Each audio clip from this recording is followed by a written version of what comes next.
Alors, vous comprendrez qu'en ce moment, la droite est en train de perdre les pédales avec ce dossier-là parce que le discours est en train de changer. Quand on écoute, encore là, les influenceurs de droite, ceux que Trump est allé chercher pour se faire élire, c'est cette nouvelle clientèle-là qui n'était pas exactement politisée, c'est-à-dire qui était politisée dans ses habitudes d'écoute, mais qui n'était pas nécessairement politisée au point d'aller voter ou de se présenter.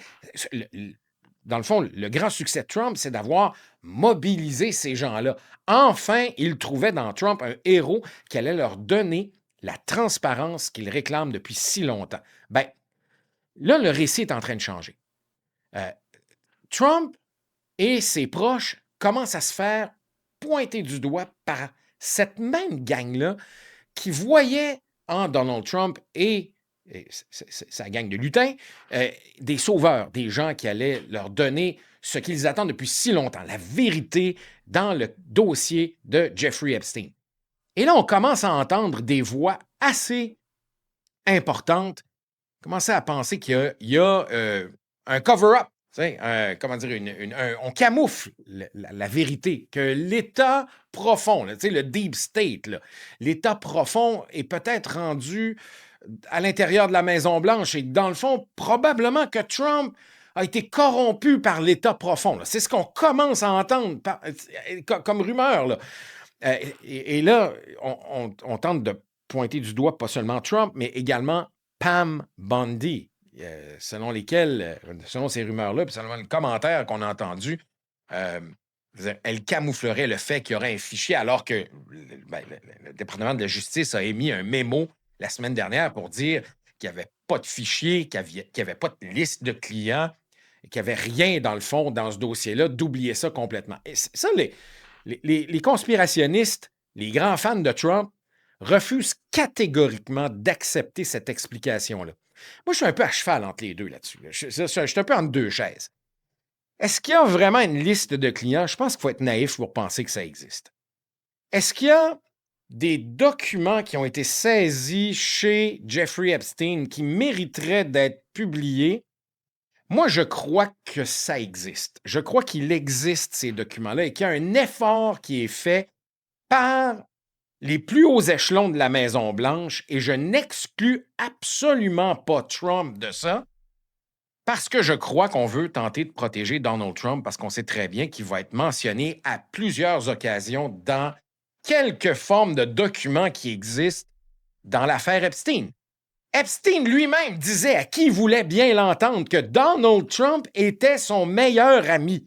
Alors, j'ai bien l'impression qu'il y a un effort, probablement dans le cercle immédiat de Donald Trump, pour camoufler une partie de l'affaire. Pas tant que ça veuille nécessairement dire que Donald Trump faisait partie des histoires de trafic humain. Ça ne veut pas nécessairement dire qu'il aurait commis des gestes répréhensibles avec des mineurs, mais ce que ça peut vouloir dire, c'est qu'il y a assez de mentions de Donald Trump dans ces documents-là pour que l'image ne soit pas bonne. Et on est en train de gérer l'image. Une chose à laquelle je ne m'attendais pas nécessairement, mais qu'on est en train d'observer, c'est que cette histoire est en train de mettre en lumière des divisions au sein du mouvement MAGA. Une division assez profonde. Écoutez, on est obligé de constater que c'est ça qui est en train d'arriver. Il semble que Donald Trump ne soit pas vraiment très enclin à discuter avec qui que ce soit de ce dossier-là. D'ailleurs, ce week-end, il a posté un long message sur Truth Social. Là. J'ai de la misère, ça me scille dans les oreilles à chaque fois que je m'entends dire Truth Social quand on parle de ce réseau social-là. Mais enfin, il disait essentiellement que tout le monde devrait passer à autre chose, dans le fond. C'est ça le gros de son message. Ce qui a clairement pas plu à la base des partisans. Ils ont réagi à son post avec plusieurs commentaires. Pas tellement de likes, en fait. Puis ils se demandent pourquoi le président dirait quelque chose d'aussi grossier que ça. Pourquoi il suggérait à toutes ces personnes qui voyaient en lui un sauveur de passer à autre chose. Évidemment, c'est à partir de ça que les rumeurs que Donald Trump est en train de tenter de cacher quelque chose ont démarré. En fait, c'est un peu un labyrinthe là, pour Trump, Pam Bondi, Kash Patel, Bongino également. Là. Je veux dire, il semble pas que... simplement espérer que sa passe va fonctionner. OK? Probablement que ça ne marchera pas. Là. Évidemment, on essaye de changer de sujet. Là, on a vu Trump tenter de rediriger les conversations. On a beau tenter de le faire.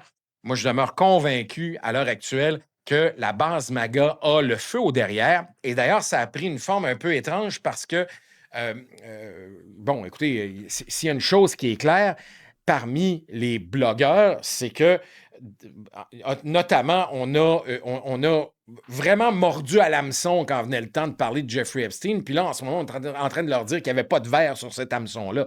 Puis il y a également Dan Bongino, celui-là, bon, qui est assistant directeur du FBI.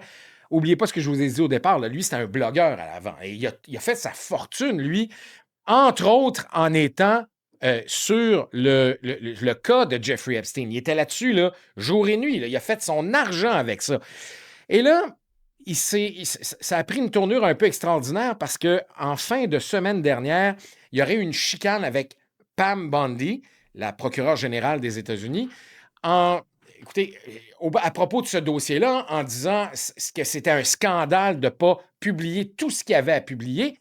Je pense que là-dessus, Bongino, lui, sera probablement, écoute, je m'avance un peu là-dessus, là, mais il y a des rumeurs qui disent qu'il aurait quitté son poste ou qu'il ne se représenterait plus comme adjoint directeur du FBI. Puis il y a des raisons pour ça. Hein. D'abord, parce que lui, il a fait sa fortune en étant un blogueur / commentateur sur son podcast.